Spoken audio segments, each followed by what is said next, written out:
রংতুলির আলপনায় রঙিন হচ্ছে কেন্দ্রীয় শহীদ মিনার।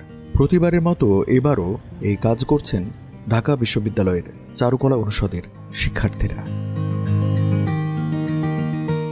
21শে ফেব্রুয়ারি শহীদ দিবসের আয়োজন ঘিরে যেন প্রাণ ফিরে পেয়েছে কেন্দ্রীয় শহীদ মিনার এলাকা। পরিষ্কার পরিচ্ছন্নতার কাজ শেষ, বেদিতে আঁকা হয়েছে আলপনা। সবাই ভলেন্টিয়ার, আমাদের চারুকলা অনুষদে 372 জন। নতুন প্রজন্ম, নতুন ছাত্র সমাজ যারা বৈষম্যের বিরুদ্ধে লড়াই করে রক্ত দিয়েছে, এই দুই রক্ত এবং কালো হচ্ছে শোকের প্রতীক। এই লাল এবং কালো দিয়ে আমরা এই বছরের 21শে ফেব্রুয়ারি উদযাপন করতে চাই। শহীদ মিনারের পাশের সড়কেও আলপনা এঁকেছেন শিক্ষার্থীরা। বাদ পড়ছে না চারপাশের দেয়াল। চিত্রকর্মের পাশাপাশি লেখা হচ্ছে কবি সাহিত্যিকদের বিখ্যাত উক্তি। উঠে এসেছে ভাষা আন্দোলন থেকে মুক্তিযুদ্ধের গৌরব গাথা।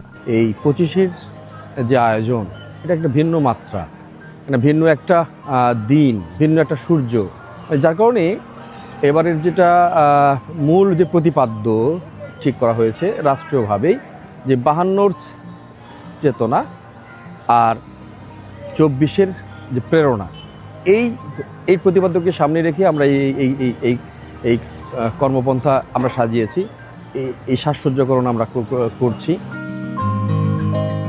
আন্তর্জাতিক মাতৃভাষা দিবসে ভাষা শহীদদের প্রতি শ্রদ্ধা জানানোর এই প্রস্তুতি দেখতে শহীদ মিনার প্রাঙ্গণে হাজির হয়েছেন অনেকেই।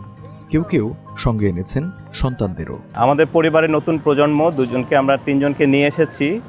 তারা যেন জানতে পারে যে হ্যাঁ, এই দেশে ভাষার জন্য এত লোক প্রাণ দিয়েছেন, সেই ভাষাকে যেন আমরা মন থেকে আমরা শ্রদ্ধা জানাই এবং ভাষাকে যেন আমরা কলুষিত না করি। শহীদ মিনার দেখতে এসে আমার এই প্রথমবার, এর আগে আর কখনো আসা হয় নাই। আমাকে যদি সব রং যদি এনে দেওয়া হতো, তাহলে আমি পুরো বাংলাদেশকে সাজিয়ে তুলতাম বিভিন্ন রঙের ছোঁয়া দিয়ে।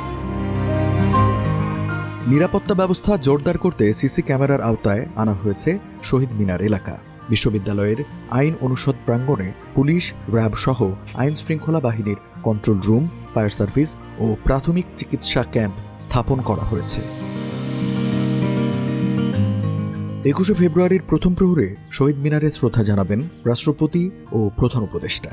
এরপর উপদেষ্টা পরিষদের অন্যান্য সদস্য, ঢাকা বিশ্ববিদ্যালয়ের উপাচার্য, শিক্ষক, ঢাকায় বিভিন্ন দূতাবাসের কর্মকর্তা, রাজনৈতিক নেতারা শ্রদ্ধা জানাবেন শহীদদের প্রতি। এরপর উন্মুক্ত করা হবে সর্বস্তরের জনগণের জন্য।